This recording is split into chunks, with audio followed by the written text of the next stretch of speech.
you attended the Satipatthana course, to understand it directly in the words of Buddha, not that in the first Satipatthana course one understands everything. As I said, every word will be clear when you reach the final goal. But it will become clearer and clearer as you practice. So many questions keep coming. I smile at the questions. They are good. After all, human being is a rational being. He want to rationalize whatever one is doing. Yes, it is good, one should do. But questions, somebody who has passed through that process, it looks like a child's question. But when people ask, the same very persons who are asking this question, practicing further, the answer will come. And the answer that will come by your own practice will be the real answer. The teacher will try to give answer to some of your questions, but that will satisfy you. Even if it satisfies you, it may not satisfy you. Your intellect will say, oh, no, I argue this way, I argue that way. And even if it satisfies you, who knows, after some time, after some days, something else will come out in your mind. Some more doubt will come in your mind. And all this explanation is washed away. So explanation which comes merely at the intellectual level is only temporary. The explanation that you are going to get for every question that you are asking, the explanation that you are going to get by your own experience will be the real explanation, and the stage is the stage where there is no more doubt. How can there be doubt when you have experienced it? By experience I know this is my spectacle. This is my spectacle, there cannot be any doubt about this. This is my soul, there can be no doubt about that. But if I just make an imagination, somebody has said there is a spectacle, something like spectacle which is so. Well, I just accept because somebody has said so. There is something like the soul which is like this. I have never seen it, I have not experienced it. Then different kinds of doubts will arise. But the Dhamma, if you experience, and as you keep on experiencing, every course you come, the same discourses, the same words, and you will find something new in every course. So now I understand much better. Oh, this is what Dhamma is. And you come 100th time and you find, oh, this is what Dhamma is. Because you have gone much deeper. Your understanding has become much clearer, and the understanding that you get with your own experience is the real understanding which will take you to free from all doubts, all skepticisms. Till then, let questions come. Quite a few of them are here. I don't know if you can take up all, but we will try. What is meant by lofty mind and unlofty mind? Oh. After the 4 jhanas, when one practices 5th, 6th, 7th, 8th, then one imagines the mind to spread, limitless spreading, and that is lofty. And one is not gone to that limitless stage is unlofty. Mahaggat or non-Mahaggat. You have mentioned during this course that noting of mental states arising, noting, if you note certain predominant states like anger or fantasy, then what should you do to deal with these situations? Good question. Could you give an example? Yes. When anger has arisen, and you just keep on by noting, it was perhaps not properly understood, by noting it does not mean that you keep on reciting mentally anger. This will help you to concentrate your mind. This will help you to some extent to understand, look, there is anger now, but wisdom is missing, sampajanya is missing. You just, without repeating this word even mentally, you just accept, now my mind is with anger. Sai doso va chittang sai dosang chittang te pajanati. Now mind is a mind of anger. That's all. And what you have to do is start observing the sensation. Any sensation that you are experiencing at that time on your body is related to whatever is arisen in the mind. The anger is connected to whatever sensation you are experiencing. So anywhere, it is not necessary when anger has come and then you move from head to feet, observing every part, not necessary. Wherever there is a predominant sensation, you just observe it, and observe it with this understanding arising, passing, sampajana. There is anger at the mental level, And there is sensation at the physical level, and look, it is arising, passing, arising, passing. Similarly, anything else that happens, fear comes, passion comes, ego comes, any kind of impurity that arises in the mind, you are with the sensation. You accept the reality of the mental content and keep on observing the sensation arising, passing. Then it is sampajano. From what do kalapas arise and to what do they pass away? Something cannot come from nothing. That means we must know how it originated. Again, one starts running in the field of philosophy, which is mere imagination, speculation, does not help us anywhere. From where it started, from where this kalapa started, from where this universe started, and how it started, how it was created, with what raw material it was created, and from where those raw material came, where this raw material started. And then the question will come, who created it? And then from where this creator started. Who is the creator of this creator? And then who is the creator of this creator's creator, creators of creator? This is how all the philosophies have started. The main thing to see is that the creation is going on every moment. At this moment, things are getting created.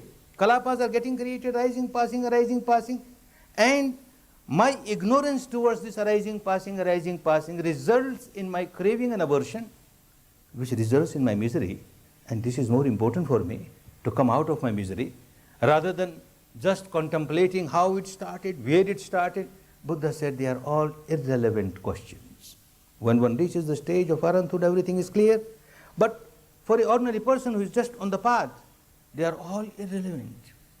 Things which have nothing to do with your misery, things which have nothing to do with the cause of your misery, things which have nothing to do with the eradication of your misery, things which have nothing to do with the way to eradicate your misery, are useless for you, meaningless.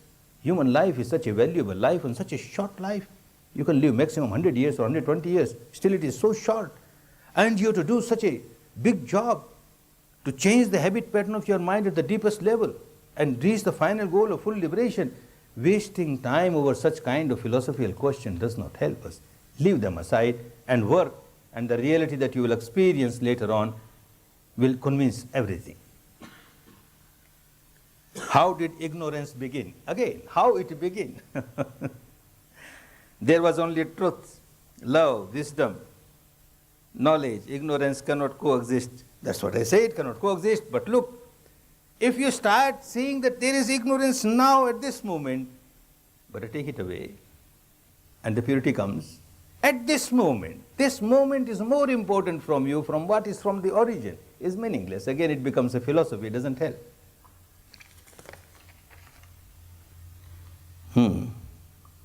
What does va denote? In Pali language, va means aranyagato va rukkamu, either here or there is va. Who was Lady Sayado's teacher? There is no recorded history, but Lady Sayadaw says that he went to some monk in Mandalay and there he learned this technique. We don't have the name of the predecessors, but it was the technique even before Lady Sayadaw. Did the Buddha teach outside of India, that is Burma? There is no evidence for that. He taught only in the Ganga, Jamuna, this area, northern India. With all the respect, how may we say a Buddha rediscovered the lost technique when he was taught it and took his vow in front of a previous Buddha? Doesn't he owe his success to the dormant Sangha? Yes, Dhamma remains dormant, and somebody has to find out. When you say he took a vow, he was not taught Vipassana. He was fit to be taught Vipassana. There are many, when they come across a fully enlightened one, they get so much inspired, and a kind of desire arises that, oh, why I should just get liberated myself. like this person. He is helping liberation of so many. I must also reach the stage where I become a Samma Sambuddha and I liberate so many. And then he expresses this to the Samma Sambuddha, to the fully liberated one. And that Samma Sambuddha who is there at that time, he will examine the mind of this person. Is it a momentary sentiment, or is there any strength in it? If he finds that this person has a background of so many countless eons, he has been working on Dhamma, and now he is at a stage where if Vipassana is given to this person, very soon he will become an Arahant, he will become fully liberated. And knowing that, he says, I don't want to become fully liberated now. It may take countless eons.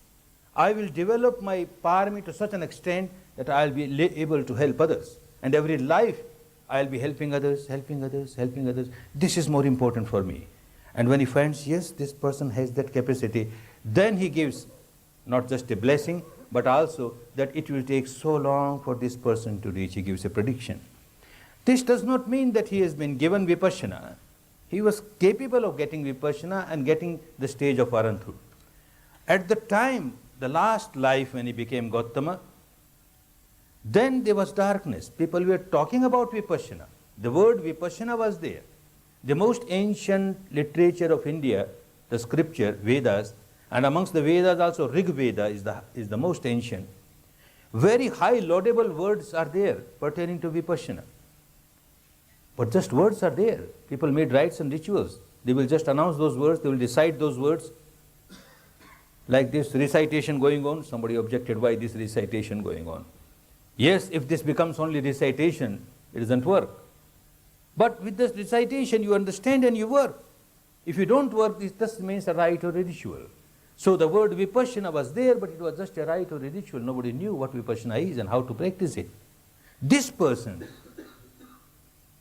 having tried all different things, because of his paramis of the past, he could go to the depth and discover this technique, which is an old technique. Initially, first time when he experiences it, he says, Pubbe ananusutte sudhamme suchakhung utapadi, in this Dhamma, in this truth, in this law, which I had never heard before. That means it is something new, which I never heard before. Oh, my eyes have opened. That means I could see it now. My eyes, inner eyes have opened. Pubbe ananusutte sudhammesu. He says he has never heard. And then later on he says, Purano Maggo. Oh, it is such an ancient path. Purano Maggo. E Samaggo Sanantano. This is the eternal path from so long past. It is there all the time. People forget it. They don't use it. When they don't use it, then it is forgotten. Somebody who becomes a Buddha becomes by rediscovering it and then distributing it to the people. So the path is there. It is dormant. One takes it out. Does an entity with sankharas causing rebirth have any choice in circumstances of rebirth? Or this actually is determined by past sankharas? Yes, quite true, past sankharas. Whatever sankharas you have from the past, those which are responsible for a new life in the lower fields, they are so powerful that at the time of death, one or the other of that will rise. And when that arises in the mind, which is the last mind of this life, then the vibration that is generated gets tuned up with the vibration of that particular plane. And one gets just sucked there. One can come out of this by practicing Vipassana. If one has practiced Vipassana properly, then at the time of death, even if there are sankharas, still left sankharas, which are harmful, which may take to the lower, but this practice of Vipassana, the vibration of Vipassana is so strong that at the time of death, this arises. This arises, then it gets connected with a life where one can practice Vipassana. Will not take you to the life where one cannot practice Vipassana, because this is not the vibration of Vipassana, the last moment of the mind. And this is law of nature. Law of nature. You get tuned up with the vibrations of different places, according to the vibration that you are generating yourself. So in one way you can say that you can choose. You can choose not to go to the lower fields, that's all. And in another way you have no choice, because if you don't practice vipassana, then something or the other will come and it will sweep away, it will suck away to the deeper levels of misery. If the reward for achieving nirvana, bodily death, why practice to die? You reach Nibbana and this question will be answered automatically. This is not annihilation. Art of dying is a wonderful art. You are learning art of dying, which gives you the art of living. Vipassana gives you the art of living. You can't reach that stage, which you say death. Even in this life you experience Nibbanic stage, the sense doors do not work, it is something like a death. But yet, you are fully awakened inside. And this stage can come only if you know how to live, art of living, coming out of sankharas, coming out of impurities. And that gives you such a healthy life. So art of living is involved in art of death. Don't get frightened by death. After becoming a liberated person, if you have no more rebirths, where do you live?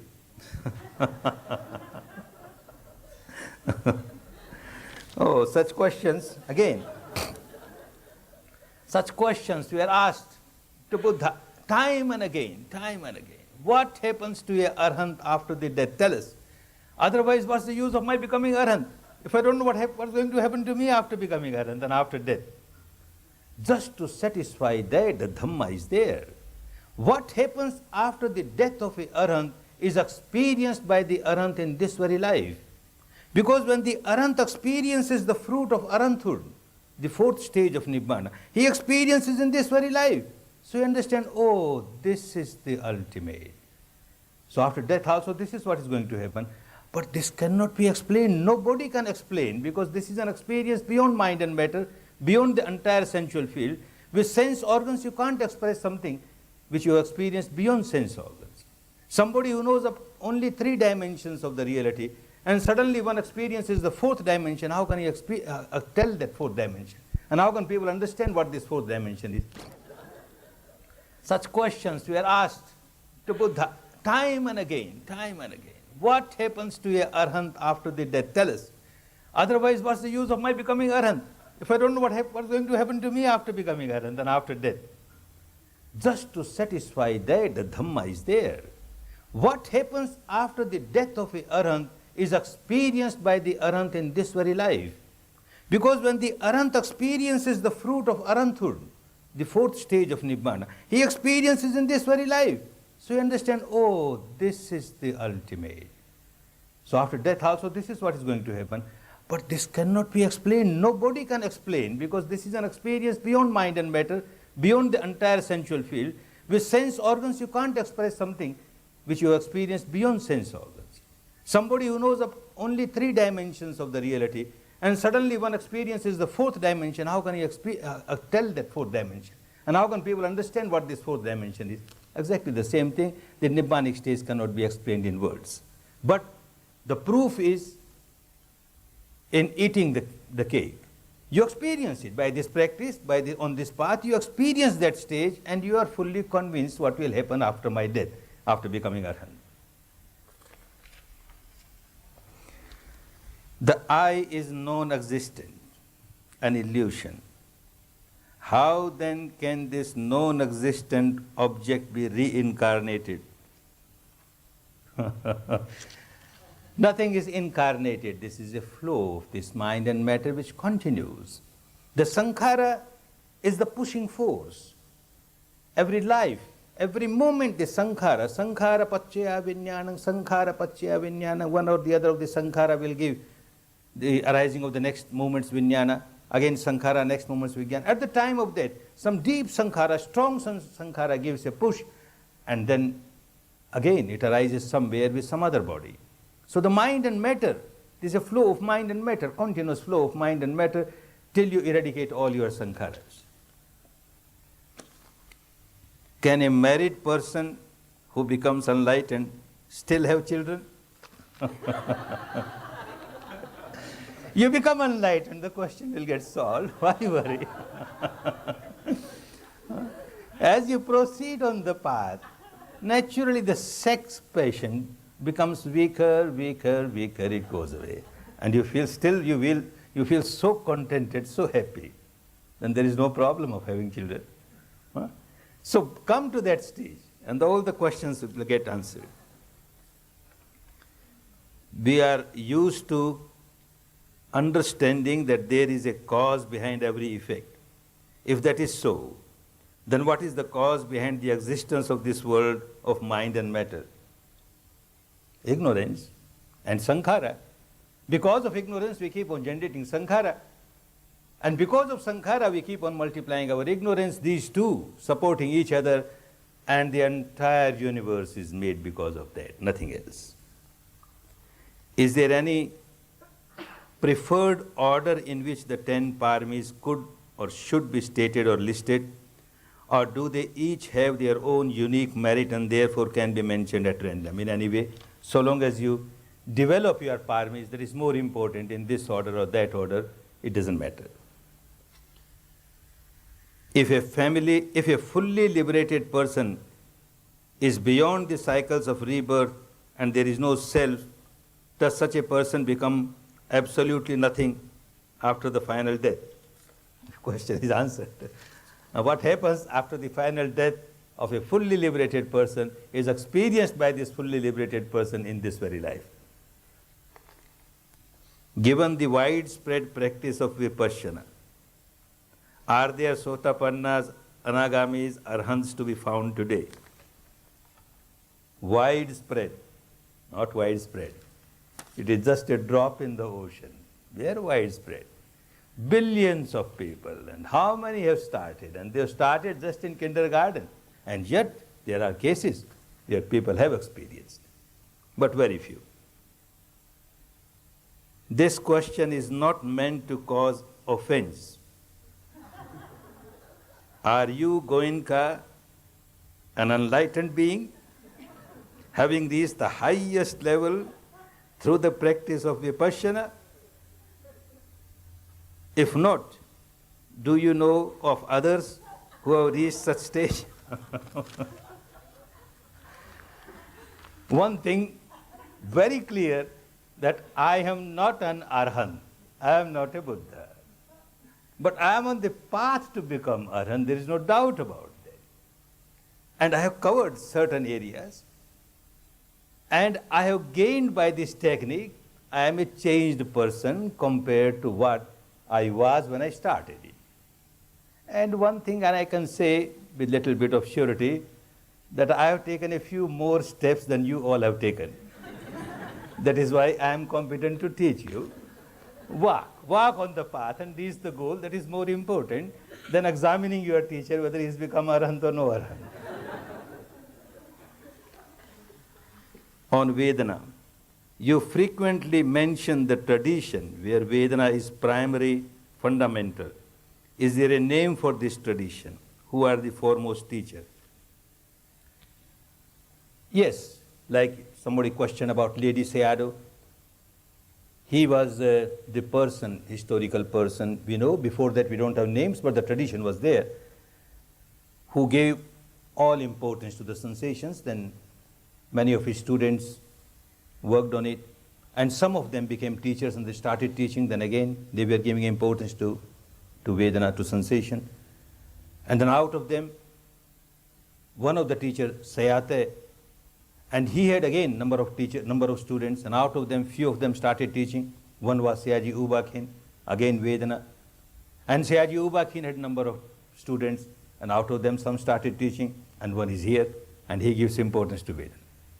So this tradition gives importance to Vedana, body sensations. Oh, then about chanting. Yes, understand, chanting is done by the teacher, not by the students. Students are not taught how to chant at this stage, at a very high stage. Now it is just a rite, a ritual for the student. Student's job is not to chant. Student's job is to practice, observe, observe, observe. A teacher has got certain duty to give good vibration to the atmosphere where students are working, so that any bad vibration from outside cannot interfere and give any kind of trouble.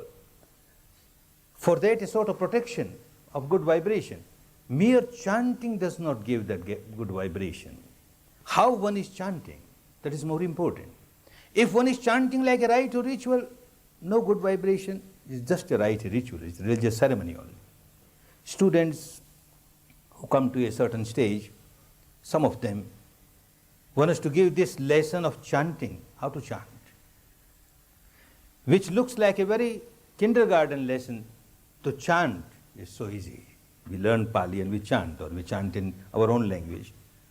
But no, this is not the Dhamma way of chanting. When you chant, you are aware of sensations, sampajanya. And every pause between one word and the other word, you are aware of sensation, anicca, anicca, very clearly. And then the next word, and the pause, and the next word. This gives a vibration, Dhamma vibration, in the atmosphere. And this can be done at a higher stage. That is why students are not asked to chant. Only when they reach a certain stage, then they are taught how to chant. And then it is no more a rite or a ritual. Then it is a part of the meditation, that in everything you can add this sampajana.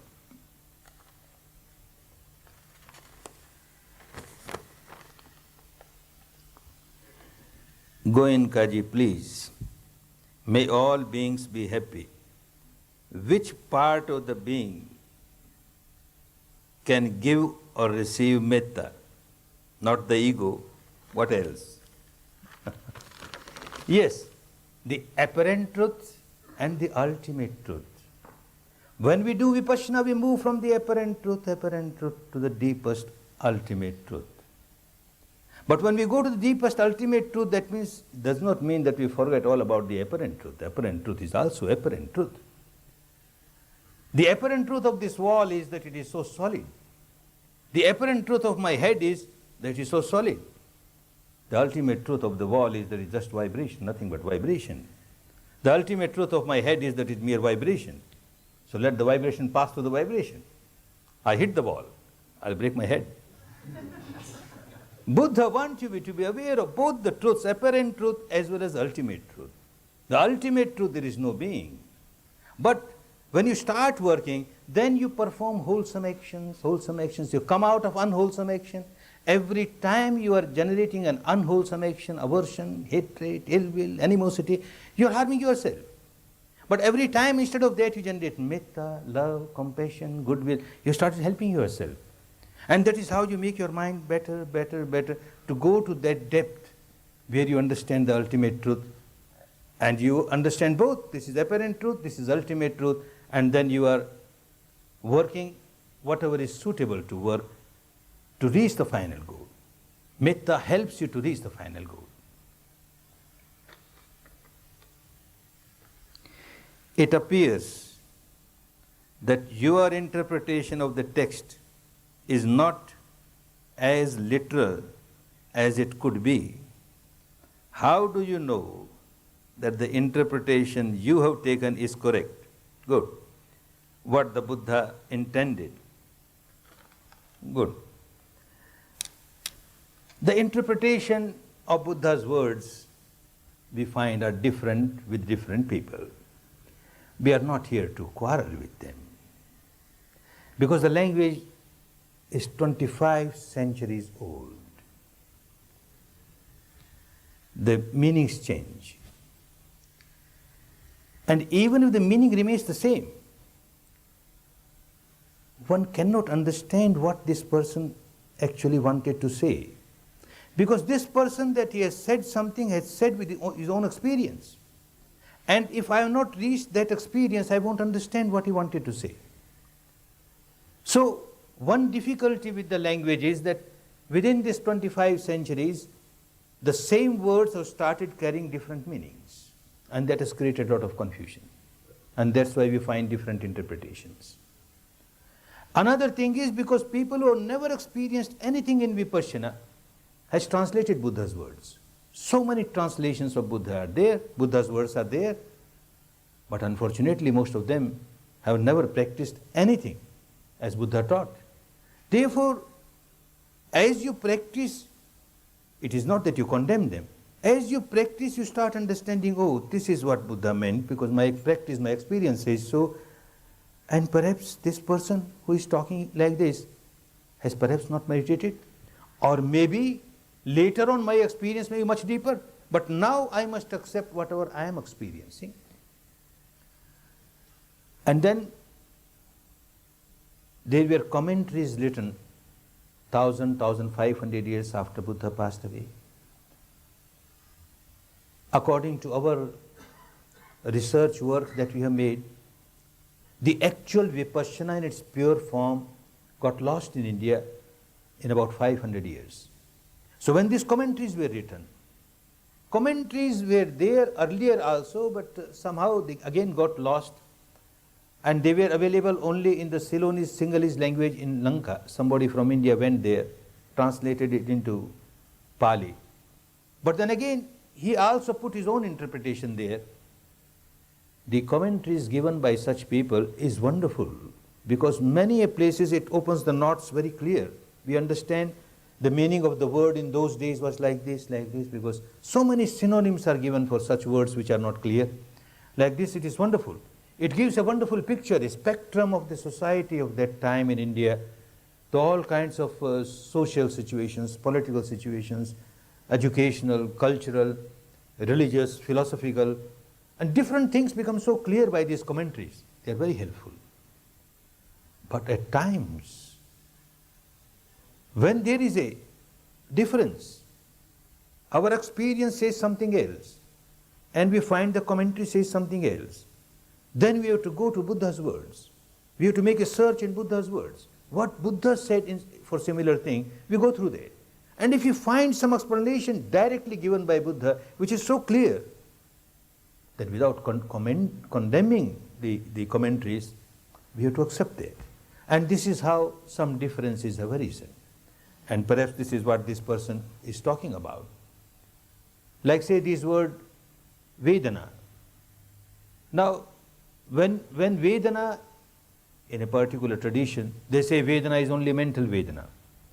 And they are quite correct in their own way. Because mental Vedana is a part of those four aggregates of the mind. Vedana is a part of those four aggregates. And when somebody is practicing Vedananupassana, it must be mental. But when you go deeply into the words of Buddha, he has given so clear explanation that when I talk of Sukha Vedana, it is body. When I talk of Dukha Vedana, it is body. When I talk of Somanasya Vedana, then it is mind. When I talk of Domanasya Vedana, then it is mind. And here, the teaching of Satipatthana talks of only Sukha Vedana and Dukha Vedana. And then not at one place, number of places where he had talked of Vedana, he talks of the body. How Vedana arises in the body. How Vedana passes away in the body. Like that the difference is there. But when we go through the exact word of Buddha and make a search in that, we find an explanation which goes in line with the experience. Like this word sampajano. It has created so much confusion. The translation given in different languages and so also in English is clear comprehension. Now what clear comprehension? Clear comprehension of what? Clear comprehension, if somebody is walking and says clear comprehension of walking, then one is clear comprehension of walking only. This is only sati. No sampajano is involved. And he says sampajano. The word sampajano means samma panya janeti. With panya, proper panya, perfect panya, one is understanding what it is. And panya is nothing but the law of nature arising, passing, anicca, dukkha, anatta, one of these three. And then we make a search in Buddha's words and then find Buddha gives the explanation. What is sampajanya? Sampajanya is vidita vedana upajjati. You are observing the Vedana coming up. You are feeling the Vedana coming up. You are feeling the Vedana going away. This is sampajanya. And if you miss Vedana, if you miss the sensation on the body and you are just aware of walking, eating, it is good for kindergarten to start with. Just I said it is good if somebody says eating and doesn't say this is anicca, doesn't even understand this is anicca, at least to start with it is all right. But ultimately this must take to the stage where one understands this anicca, look, arisen, passed away. this itching, arising, passing away, that is sampajano. If this is not included, then the difficulty comes. Like sati parimukhang. Now translation is given, keeping the attention in front. Now what confusion has started because of this? Keeping the attention in front. Then people sit down and make imagination. My attention is in front, outside the body somewhere. As if there is somebody who looks to this body from outside. The whole technique was lost. He wants you to observe the reality within the body. Kaye kaya anupassi. Vedanasu vedana anupassi. In the Vedana you have to feel Vedana. In the body you have to feel body. Not from outside. So these interpretations of the words differ from different people to different people. But what we do is, we take shelter in Buddha's words. If there is any difference of our experience pertaining to the belief of different other traditions, or if there is a difference with the commentaries, then we go to the Buddha. And there we try to search. And that is why this Vipassana Research Association has been established, to go through all the Buddha's words, make use of the modern apparatus, these computers and all that, and search where a particular word is there, and the computer says it is here, here, here. It's a huge literature, 40, 50 volumes of 300-400 pages each, huge literature. For one to go through all of that and then remember where Vedana had come, where Vedana he said, now the computer helps us. And we go through that particular part and we see how Vedana is used here by Buddha, how this Sampajana word is used here by Buddha, and this helps us. And that is why if the different comes, it comes, we can't help it. But again, we don't insist that idam satchang, whatever I am saying, is the truth and nothing else. There is no attachment to it. Whatever I experience, whatever I understand from the direct words of Buddha, that is what I am saying, because the same thing is said by this line of teachers from whom I got it. I found all of them, among them, they were people who had reached very high stages, and they are understanding in the same way by their experience. I am understanding it the same way in my experience, and thousands of people around the world are experiencing the same thing by their own experience. So we are confident that whatever we are teaching is correct according to the Buddha's way. If any doubt is there, I would say practice. This only will take out doubt, nothing else. If this technique does not suit your mind, does not suit your rational brain, rational intellect, then leave it. Work with something else, but work with something else to go to the final goal. Don't keep on mixing, don't keep on running here and there.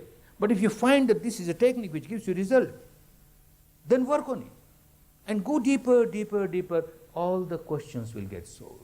A time does come in the life of a good meditator, having learned just a knowing knowledge, just a little knowledge of Pali, and when one starts reading the words of Buddha, it becomes so clear as if Buddha is saying this to me. Buddha is directing me. You better do like this, not like this. You better do like this. It will become so clear. All these words will become so clear, they will become clear only by experience. Not just by arguments, not by debates, not by unnecessary intellectualization. That should be there, but at the same time, this is more important. Your experience is more important. You have come to a course like this of Satipatthana, not only to listen to the words of Buddha and the particular interpretation given by a particular teacher, but to experience it. You have started experiencing it, you have taken few courses, then only you have joined it, and now keep on going deeper, deeper, deeper, so that the Buddha's teaching becomes so clear. The law of nature becomes so clear to you at the experiential level, so that you make yourself free from all these sankharas, so that you start experiencing the real liberation within yourself, and ultimately you reach the goal of full liberation, of full nibbana. May all of you who have started walking on the path, the right path, have started taking right steps in the right direction, although the path is very long, doesn't matter. However long the path may be, it starts with the first step, and you have taken first step, you have taken second step, and step by step, you are bound to reach the final goal. May all of you have started taking steps on the path of liberation, may all of you reach the final goal. May all of you enjoy real happiness of liberation, real peace of liberation, real happiness of liberation, real peace of liberation. Bhavat Sarva Mangalam Bhavat Sarva Mangalam Bhavat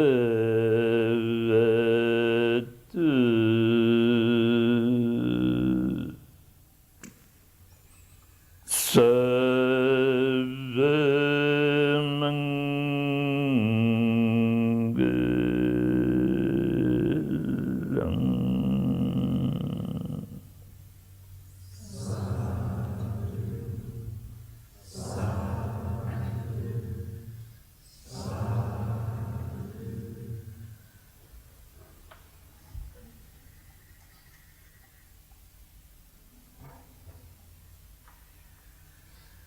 Take rest. Take rest. It was a long discourse with so many questions and answers. Now take rest, but take rest with sampajanya. Take rest with sampajanya.